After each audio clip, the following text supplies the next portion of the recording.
A Mochi moment from Sadie, who writes, I'm not crying, you're crying. This is what I said during my first appointment with my physician at Mochi, because I didn't have to convince him I needed a GLP-1. He understood, and I felt supported, not judged. I came for the weight loss and stayed for the empathy. Thanks, Sadie.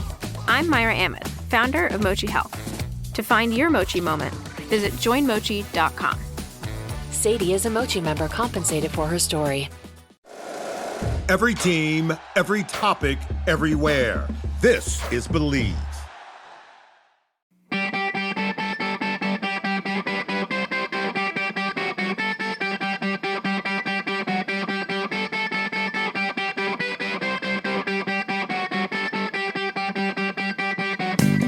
And go. Short shifts number 2 for the week.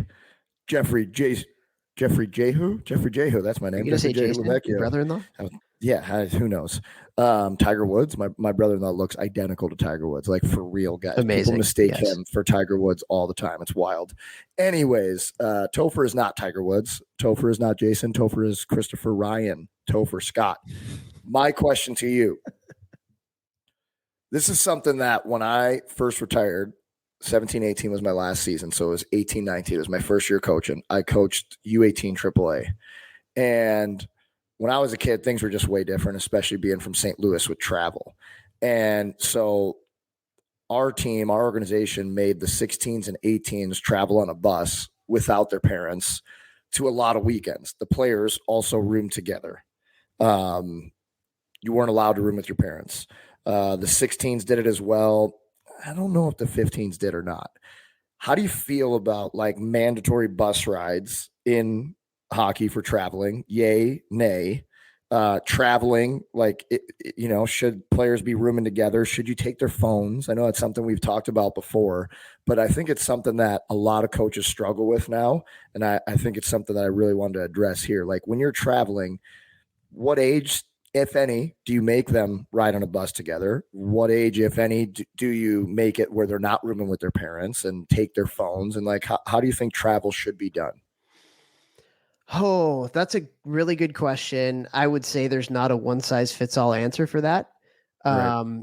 I mean, if I like, first of all, traveling on a bus is expensive as hell. So like, right. That's what I thought. That's a cost, to the parents. So you got to be careful with that. Like, and then it's an extra hotel room, right? Like if a parent's going to come and they can't stay with their kid, then they got to buy 2 hotel rooms, or at least a hotel room and a half, because the kid's probably going to split one with another kid, right? If they're rooming together. Or time out, or does it save money, but the parents aren't coming?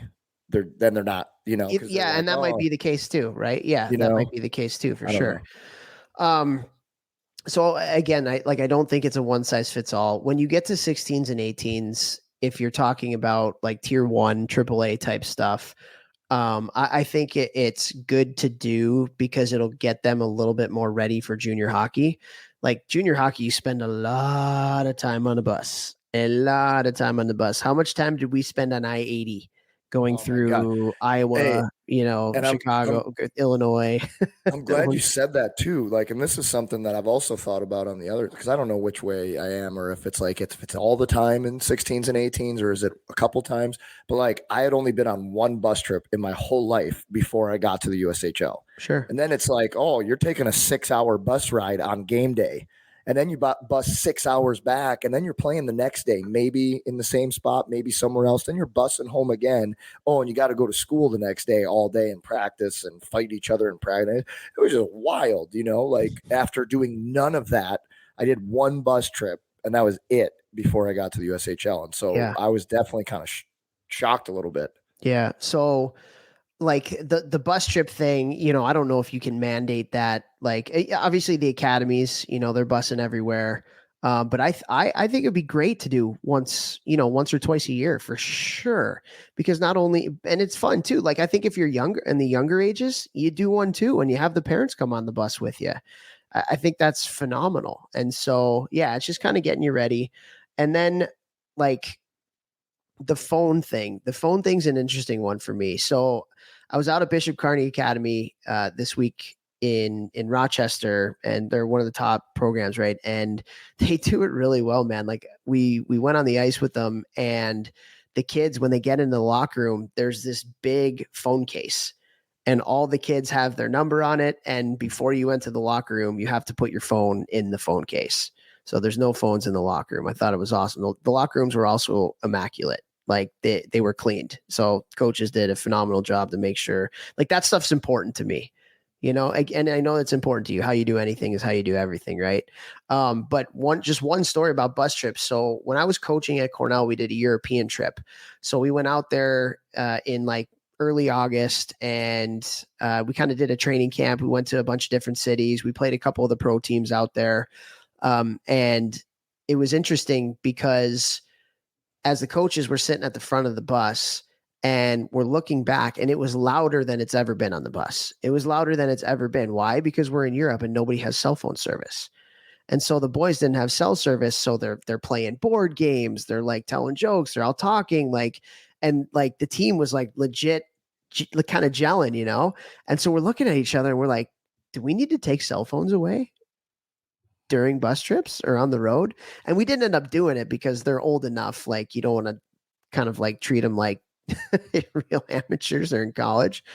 But the thought definitely crossed our mind. And there were a couple of times where the boys were kind of like, yeah, like, let's put the phones away and we're just going to do stuff together.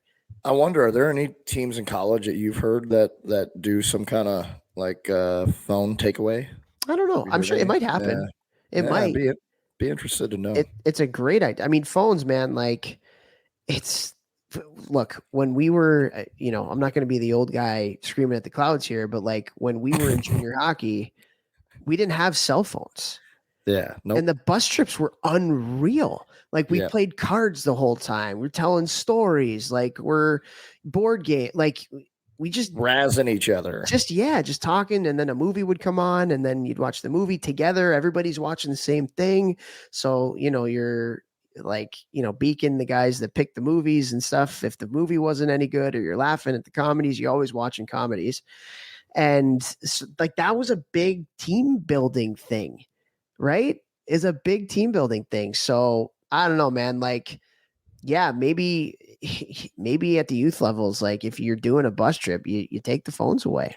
Oh, I think at the youth levels, I think you take the phones away. I even think up to like 18s. Maybe it's like, you're going to have, does anybody have homework that they need but I don't, I probably do it on a laptop, I guess. But like, maybe it does maybe we need to be taking the phones away. I was first like, oh man, that's like, it's pretty intense. But I didn't realize also how much, like, because, when I was playing, I had a phone and I used my phone a lot. But like when you're at the rink, you're not on your phone. Like it's in the dry stall. So like you're in the locker room, the dry stall somewhere else. You're not anywhere near your phone. Yeah, but youth like, kids that don't have dry stalls, they have their phones in their pocket in intermission, and it's like, whoa. I remember when I first became a youth coach and I walked into the locker room and guys are on their phones, and I'm like, what in the world is going on right now, bro? I mean, I've seen it in junior games that like guys like in between periods, like on their phone, like what the hell is happening here? Last one though was also like, at what age do you think it's a good idea for, I don't know, responsibility or to get team togetherness or whatever? Should kids start rooming together on the road? Is there a certain age that you would suggest for that for coaches? Yeah, I think, well, like some of these academies, they have U14 teams, so they're Bantams, and they're rooming together on the road. So wow. Yeah. A Bantam, I think, is fine. What is that, 13? 14U. Yeah, 14U. 13-year-olds? Wow. I don't know if I was at 13. I don't think I should have been trusted to stay in a room by myself. I won't lie. It's under the supervision of kid, but I would have been an idiot. It's under the supervision of the coaches, though, so it's not too bad. But I think this is a really interesting question. Like, anytime you can get away from like I don't want to, distractions is part of it, but anytime you can like come together as a group and lessen the amount of fluff or other things that are going around, the more bonding there's going to be between the team. So if you do take a bus trip with just the kids and there's no parents on there, then, the kids are going to be talking to each other. If you take away phones, the kids are going to be talking to each other.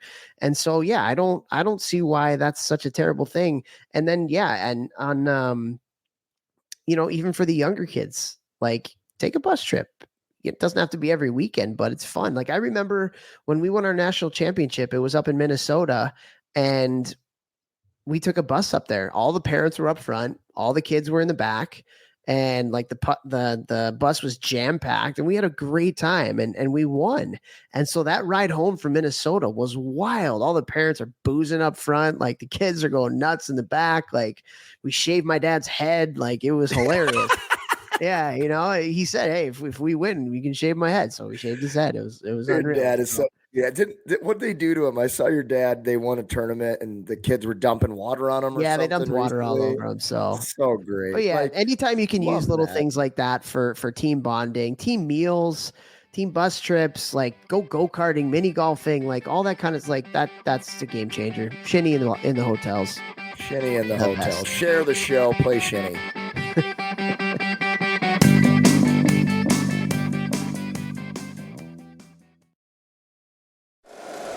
If you like the show, please take a moment to rate, review, and subscribe. It really does help the show to grow.